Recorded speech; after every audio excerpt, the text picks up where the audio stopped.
کی راہوں میں کانٹے بچھائے گئے پھر بھی عذاب آنے کو تیار نہیں. قرآن کی آیات کو سن کے کبھی کی کویتا کہا گیا پھر بھی عذاب آنے کو تیار نہیں. نبی کی بھوشیوانی کو سن کے انہیں جوتشی کاہن کہا گیا پھر بھی عذاب آنے کو تیار نہیں. آپ کے علم غیب کو معاذ اللہ الٹا سیدھا کہا گیا پھر بھی عذاب آنے کو تیار نہیں. مصطفیٰ جان رحمت کے جسم پاک پر ناپاک کو جھڑیاں پھینکی گئی پھر بھی عذاب آنے کو تیار نہیں. نبی کو مجنون کہا گیا معاذ اللہ پاگل کہا گیا پھر بھی عذاب آنے کو تیار نہیں. رات ہی رات مکہ چھوڑ کر انہیں ہجرت کر کے مدینہ جانا پڑا پھر بھی عذاب آنے کو تیار نہیں. مدینے میں بھی چین سے نہ رہنے دیا بلکہ بدر و خیبر و خندق کے لیے مصطفیٰ کو تلوار اٹھانا پڑا پھر بھی عذاب آنے کو تیار نہیں. ارے نبی تو نبی آپ کے ظاہری پردے کے بعد دور صدیقی میں منکرین زکات نے سر اٹھایا پھر بھی عذاب آنے کو تیار نہیں. فاروق اعظم کو سبائیوں نے شہید کر دیا پھر بھی عذاب آنے کو تیار نہیں. عثمان غنی کو بلوائیوں نے شہید کر دیا پھر بھی عذاب آنے کو تیار نہیں. مولا علی کو خارجیوں نے شہید کر دیا پھر بھی عذاب آنے کو تیار نہیں. امام حسین کو پریوار سہی 3 دن بھوکا پیاسا رکھ کر کربلا کے ریگستان میں شہید کر دیا پھر بھی عذاب آنے کو تیار نہیں. ایک کے بعد ایک فتنے آئے پھر بھی عذاب آنے کو تیار نہیں. قدریت کا فتنہ، جبریت کا فتنہ، جہمیت کا فتنہ، اعتزال کا فتنہ، رفض کا فتنہ، شیعت کا فتنہ، نواسب کا فتنہ، بہائیت کا فتنہ، وہابیت و سلفیت، نجدیت و دیوبندیت کا فتنہ آیا پھر بھی عذاب آنے کو تیار نہیں. ابھی 200 سال پہلے تو اتنا بڑا فتنہ کہ نبی کو مر کے مٹی میں ملنے والا لکھا پھر بھی عذاب آنے کو تیار نہیں. ان کے علم کو پاگلوں بہائم سے تشبیہ دی گئی پھر بھی عذاب آنے کو تیار نہیں. نبی کو اپنے جیسا بشر کہا گیا پھر بھی عذاب آنے کو تیار نہیں. اے واسا والو بتاؤ مجھے، بارگاہ حسام الدین سے میں پوچھ رہا ہوں، بتاؤ کہ پہلے معمولی غلطیوں پر عذاب آ جاتا تھا اب تو اتنے بڑے بڑے بلنڈر پر عذاب آنے کو تیار نہیں. ہم کھلے عام گناہ کر رہے ہیں، توہین کر رہے ہیں، عذاب آنے کو تیار نہیں. آج مسجد اقصی کو بھی خطرے کا نشان بنا دیا گیا پھر بھی عذاب آنے کو تیار نہیں. اے قرآن تو بتا، توجہ، تو بتا، توجہ، تو بتا، کیونکہ پچھلے نبیوں کی امت پہ جو عذاب آیا اس کی تو نے تفصیل بتائی ہے. اب بتا اب کیوں نہیں آتا؟ میں نے قرآن سے پوچھا تو قرآن کی چمکتی دمکتی اور مہکتی آیت نے فیصلہ سنا دیا. آواز آئی، اے محبوب ما کان اللہ لیعذبہم وانت فیہم. اے محبوب ان پر اللہ کا عذاب کیسے آئے اے میرے پیارے جب ان کے بیچ میں آپ موجود ہو. کیا کہنے ہیں، زندہ باد زندہ باد، سبحان اللہ. علماء جانتے ہیں وَأَنْتَ فِيهِمْ میں واو حالیہ ہے، ترجمہ ہوگا ان پر اللہ کا عذاب کیسے آئے وَأَنْتَ فِيهِمْ، درا حالے کہ محبوب آپ موجود ہو. توجہ چاہوں گا، آپ موجود ہو مطلب کیا ہے، تیور کیا ہے آیت کا؟ آپ ہٹو تب نہ عذاب آئے. کیچ کرو یار، آپ موجود ہو عذاب کیسے آئے؟ اچھا ایک بات بتاؤ پوری ایمانداری کے ساتھ، لگ بھگ حضور کے میلاد کو 1500 سال ہو گئے الحمدللہ، کتنے؟ تب سے لے کے اب تک عذاب آیا؟ آسمان سے آگ برسی کہ سب جل کے سواہا ہو گئے، یا ایسا طوفان آیا کہ پوری دنیا ڈوب گئی، یا انسان بندر بن گئے، کتا بن گئے، ایسا کچھ ہوا؟ زور سے بولو. نہیں. کیوں؟ کیونکہ ابھی تک نبی موجود، ابھی تک نبی، زور سے بولو. اور یہ رب کا وعدہ ہے محبوب جب تک آپ ہو تب تک عذاب نہیں آئے گا. کیونکہ قیامت تک عذاب نہیں آئے گا، قیامت تک نبی موجود. تو نبی کو مردہ کہنے والے مردوں سے کہو کہ مردوں تم مردہ، تمہارے وچار مردہ، تمہارے خیالات مردہ، تمہارے نظریات مردہ.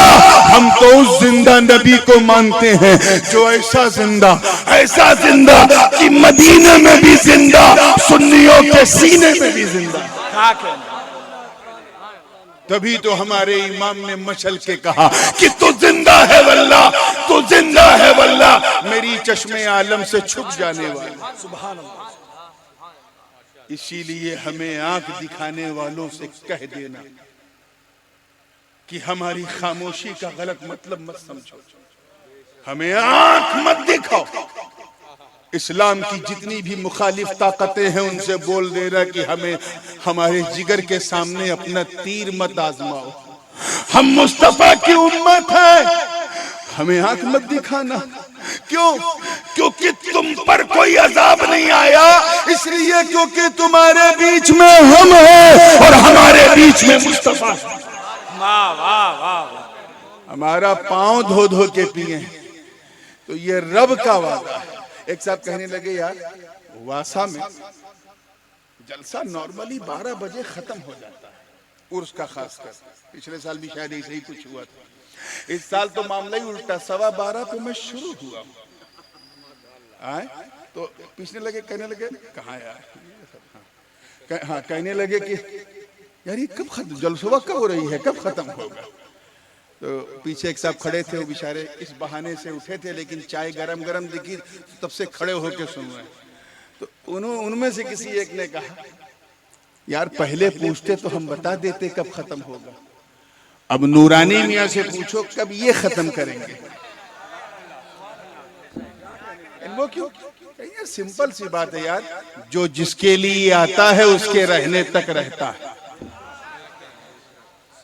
جو لوگ چٹخ کے لیے آئے وہ بھی چلے گئے، جو مٹخ کے لیے آئے وہ بھی چلے گئے، لیکن یہاں سے لے کے چائے کی دکان تک جتنے بھی لوگ ہیں وہ طے ہے کہ وہ میرے لیے آئے،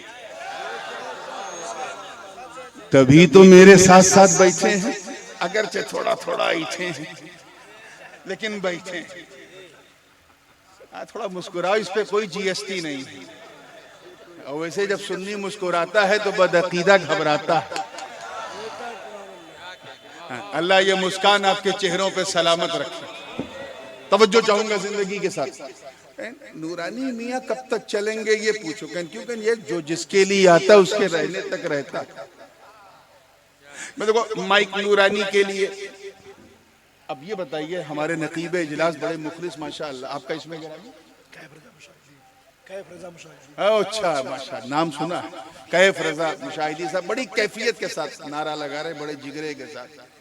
ایمانداری سے بتائیے کہ اگر میں یہاں بیٹھا ہوں بول رہا ہوں، کسی میں دم ہے یہ مائک ہٹانے؟ جی نہیں ہٹائے گا، کیوں؟ کیونکہ نورانی موجود، میں یہی موجود سمجھا رہا ہوں۔ کیسے؟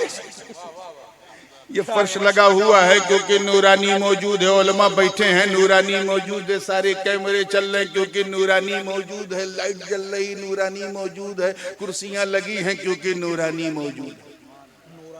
کیوں؟ کیونکہ جو جس کے لیے ہوتا ہے اس کے رہنے تک رہتا ہے۔ حد تو یہ ہے کہ جو خالی کرسی ہے وہ بھی کوئی ہٹا نہیں رہا ہے کیونکہ نورانی موجود ہے۔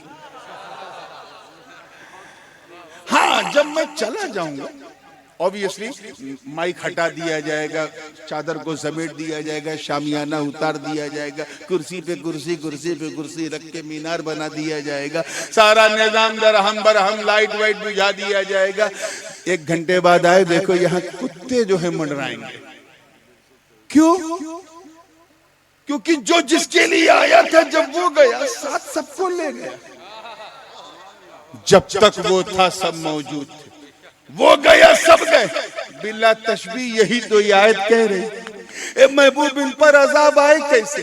آپ موجود ہو، یعنی اللہ کا عذاب آئے کیسے؟ سورج کو بنایا تمہارے لیے، چاند کو بنایا تمہارے لیے، افلاک کی کربٹیں تمہارے لیے، لیل و نہار کی گردشیں تمہارے لیے، برق و سمر تمہارے لیے، شمس و قمر تمہارے لیے، شجر و حجر تمہارے لیے، خشک و تر تمہارے لیے، سیم و زر تمہارے لیے۔ اور اپنے امام کے لہجے میں کہو، زمین و زمان، مکین و مکان، چنین و چنا، بنے دو جہاں، ہم آئے یہاں اٹھیں گے وہاں۔ تو جب تک آپ موجود ہو یہ آسمان کا شامیانہ لگا رہے گا، زمین کا فرش بچھا رہے گا، لیل و نہار کی گردشیں ہوتی رہیں گی، آبشار کے نغمے جاری رہیں گے، ستاروں کی قندیلیں روشن رہے گی، نبی موجود ہیں۔ ہاں جس وقت رب تعالی اپنے دستے قدرت سے مکین گنبد خضرا کو اٹھا لے گا اور حضرت اسرافیل کو حکم دے گا، اے اسرافیل اب سور پھونک دے، رحمت والے مصطفیٰ نے دنیا چھوڑ دی۔ کیا کہنے ہیں، زندہ باد۔